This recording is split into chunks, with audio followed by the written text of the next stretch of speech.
আমি কয়লার মাংস রান্না করব, সঙ্গে থাকো, পুরো ভিডিওটা দেখবে, স্কিপ করে চলে যাবে না।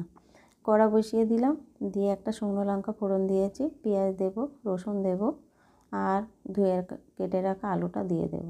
দিয়ে একটু নেড়ে কালার এসে গেছে, টমেটো কুচিটা দিয়ে দেবো। এবার লবণ দেব, হলুদ দেব, আর বাটা মশলা দেব, দিয়ে একটু শিল ধোয়া জল দিয়ে দেব।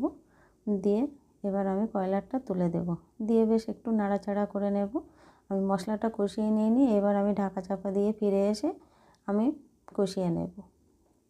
এবার কষিয়ে নিয়ে একটু মরিচের গুঁড়ো দিয়ে দেব, মরিচের গুঁড়ো দিয়ে আবার একটু বেশ সুন্দর করে কষিয়ে নেব। এদিকে গরম জল বসিয়ে দিয়েছি, কষানো হয়ে গেছে, গরম জলটা দিয়ে দেব, দিয়ে ঢাকা চাপা দিয়ে আবার কিছু সময় রান্না করে নেব। কিছু সময় পরে ফিরে এসেছি, এবার একটু গরম মশলা আর একটু ঘি দিয়ে নামিয়ে নেব। কেমন হয়েছে আমার রান্নাটা কমেন্টে জানিও।